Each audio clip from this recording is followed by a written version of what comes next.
So obviously, with the Georgia Bulldogs going into this year as national champions after producing one of the greatest defenses that we've probably ever seen, yeah, there's going to be a lot of expectations for the Georgia Bulldogs going into 2022 to potentially repeat. You're talking about a Georgia football team that, yes, they lost a crap ton of defensive production, but Georgia has they've definitely earned that status along with Ohio State and Alabama as teams that no matter how many players that they can lose, they simply will be national championship contenders every single year because they always produce great coaching staffs and they always and produce so many really good players, so many great players off to the NFL and recruit talent, whether if it's in state, whether if it's out of state. Kirby Smart and his coaching staff continues to produce and continue to get five-star talent all across the country. They are one of the elite schools in the nation. So Georgia has earned that right. Obviously, there's going to be questions, like I said earlier in the video, about the defensive production because they lost a lot. When you lose guys like Devontae Wyatt, you lose guys like Jordan Davis, you lose Trayvon Walker. It's just so many notable names. Quay Walker, they lost a lot. N'Kobe Dean, Channing Tindall, Lewis Seen. There's a lot of players that honestly I can keep going on for a minute because, yeah, they lost a lot of production, including some rotational players that obviously they wish they can have back. But Georgia does return some names on the defense, right? Obviously, you have guys like Zion Lounge. Sorry if I mispronounced that name, but he's receiving a lot of high praise, not only from Georgia fans in the media, but from the coaching staff of being that next big guy. And if you watch the spring game, you can see why a lot of people like Zion Lounge as maybe being that next big time player. Obviously, Jalen Carter is a projected top 5 pick for next year's NFL draft. And honestly, you can make an argument he was the most talented player out of all the players, including Trayvon Walker, who had one of the best combines of all time and might literally be the reason why he becomes a top 5, if not the number 1 pick in the NFL draft for this upcoming draft in 2022.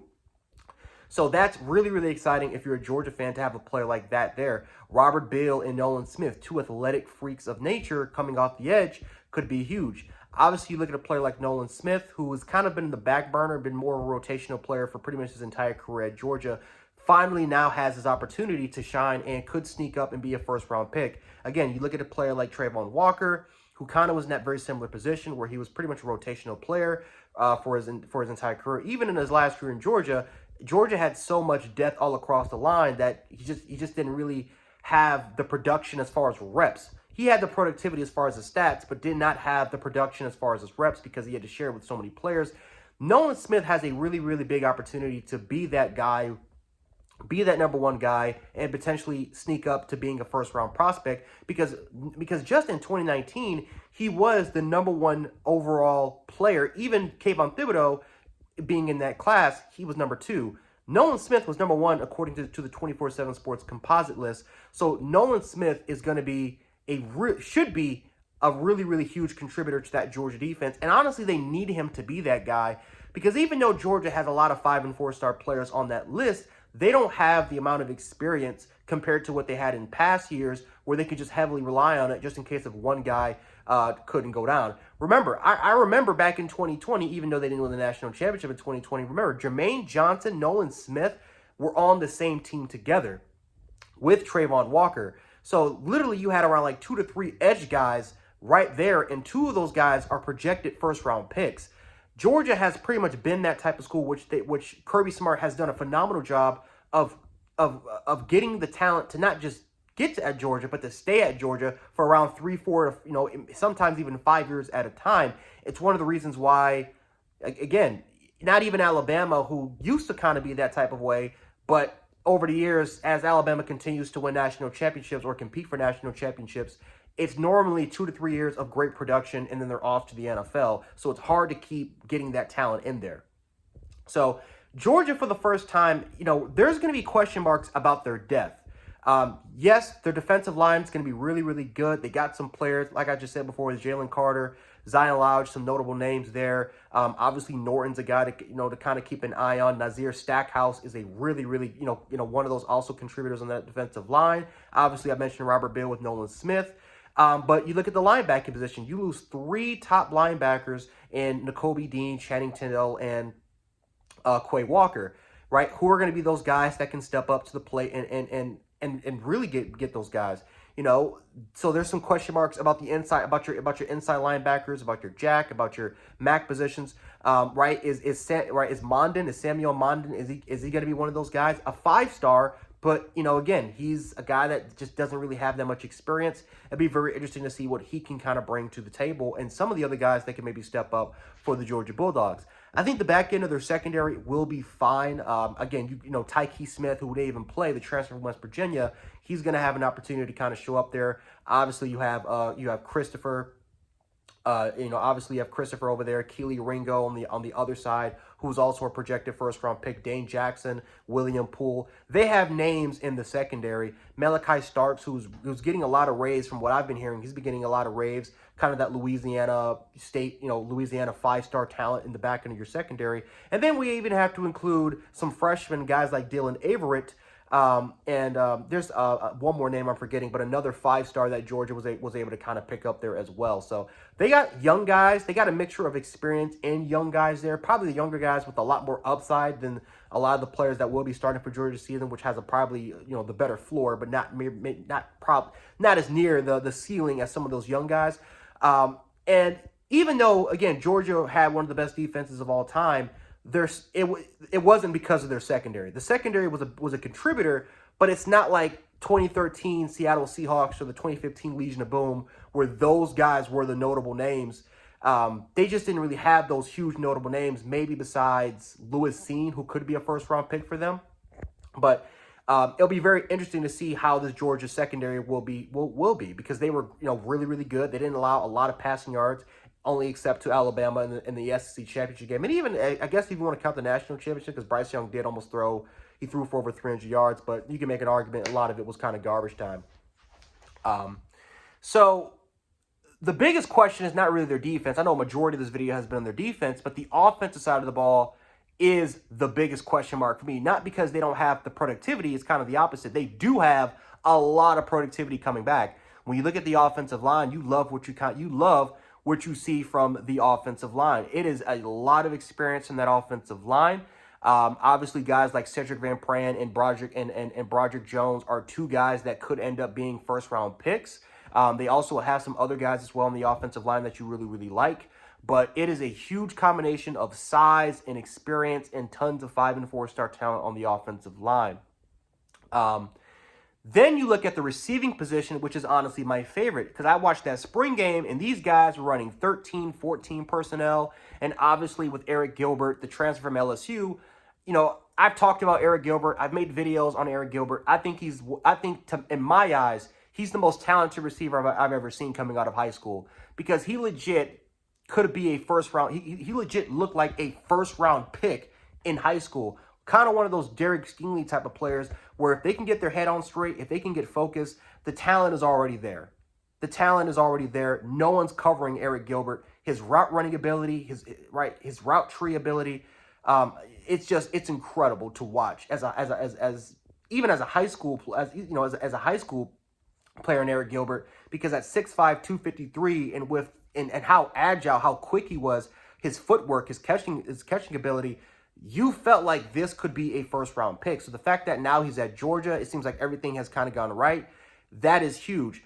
Brock Bowers is already a first-round talent. He was the best tight end in college football as a freshman last year for Georgia. He comes back with Darnell Washington. And even you got some more freshmen making noise, as we saw in that spring game. These guys running 13, 14 personnel, that could be dangerous. Now, again, that's not their everyday set offense. However, it's a set that could be a big contribution to how efficient the offense will be. And not to mention, you look at the receivers, plenty of receivers for Georgia. Obviously, you got guys like Dominique Blaylock finally looking healthy, Kyrus Jackson, and then obviously they got a lot of that freshman productivity from that Georgia offense are all coming back there. So there's going to be a battle. There's going to be a battle to see who's going to be number one, who's going to be number two, and who's going to be number three. But if you're a Georgia fan, you got to be extremely confident that you have a lot of depth. And if, I'm not saying this is going to happen, but if they have a similar situation to what they had last year where a bunch of guys goes down,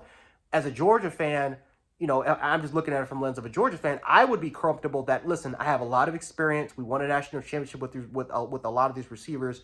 that had little to no experience at all, and these guys were able to come through. So honestly, guys like McClunky and Adonis Mitchell are still there in the fold, and Arian Smith. You got to be confident if you're a Georgia fan for their productivity. Quarterback wise, Carson Beck, Brock Vandegrift, and then obviously Stetson Bennett. Those are three guys that look reliable. Carson Beck had an incredible spring game, but we got to take into account he played against the second string, and then obviously with a guy like Stetson Bennett, that's again, reliable quarterback. Doesn't have the ceiling, doesn't have the upside, but he has the floor. You know exactly what you're gonna get for Stetson Bennett. You're gonna get a game managing type of quarterback that's not gonna lose you football games. He's efficient. He takes proper care of the football. You know exactly what you're going to get for Stetson Bennett. And my argument has always been that, you don't really, you have Brock Vandegrift and Carson Beck, two guys with a way higher ceiling that are kind of just sitting there on the bench. However, I do see from a Georgia fan's perspective why they would feel comfortable with Stetson Bennett. He just won you a national championship, for God's sakes. So it's kind of like, Stetson Bennett, he's earned that right if he wants to come back and potentially be the guy. Now, Kirby Smart hasn't fully named him the starter, but I'm going to be honest with you. I think he will be the starter because he just won you the national championship. You know exactly what you're going to get. You're not going to lose a lot of football games. You look at the schedule for the Georgia Bulldogs. It's not a difficult schedule at all for them. He can easily get you 12-0, at least to the SEC championship game. And again, with the offense and the productivity that's coming back for the Georgia Bulldogs, this might be one of the more dynamic offenses in the country. And typically we don't really see that because Todd Monken, even though his Oklahoma State days were explosive, what he's had at Georgia, it's been pretty simple for the most part, right? They've not been fully, it's not Alabama, it's not Ohio State, but they get the job done. They make explosive plays. They might not have huge stats, but they will score, they will score 35, they will score 40 points on you with ease because of how efficient the offense is. So Georgia, for the first time, I think there's a question mark for Georgia, right? Can this offense carry the defense? Because obviously with Georgia's defense, and I'm not saying they're not going to be bad, but there are some question marks with depth. We all know that the defensive line will be straight, the linebackers will be straight, the secondary will be straight, but behind those guys, that's the question. Georgia loves to rotate their players heavy. So who are going to be those new guys that can step up in the rotation? And does Georgia even have the depth to do what they've been doing over the last 5 to 6 years since Kirby Smart has even been at Georgia? Or, right again, can we see this Georgia offense finally take over, be this dynamic offense where Todd Monken kind of wanted to be? Can Stetson Bennett take the next step? Can Carson Beck be the starter? Brock Vandegrift, can he enter the discussion?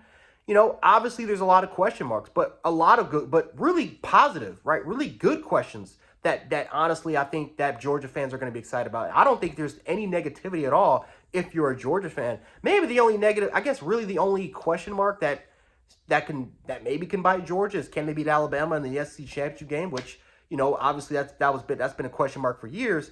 But, if you're a Georgia fan, you got to be extremely excited about this season because for the first time in a while, you could have a dynamic offense. I know some people would say, well, that might not be possible, especially with Kirby Smart's moto. But knowing Todd Monken's track history and where he's kind of been at his entire career, and then, look at Alabama. No one thought that Alabama could be the offense. Alabama's known for their offense. They're no longer known for the defense. They're known for producing Heisman Trophy winners on the offensive side of the ball. You couldn't say that, 10 years ago. Now you can. Because Nick Saban changed his philosophy. And one of my things I asked about last year for Kirby Smart is that what type of, can he change? Can he be a guy that can adapt to the game? And from what I've heard from Kirby Smart, he knows that this offense has to take a big step in order for them to win a national championship because Georgia's defense is not going to carry like they did last year. They had, yes, a lot of talent, a lot of production, yes, and they're going to be fine. But in order for them to take the next step in being a potential dynasty, they need the offense to show up and do their part and take that huge next step there. So honestly, again, if you're a Georgia fan, you got to be extremely confident of what you're seeing. But things are looking up. Things are looking up. Obviously, question marks about can they take over the SEC once again?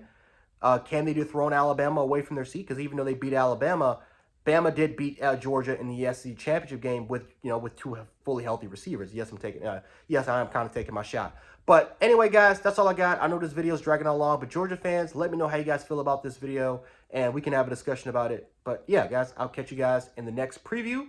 Next team, I don't know who I'm going to do, but I'll catch you guys in the next one.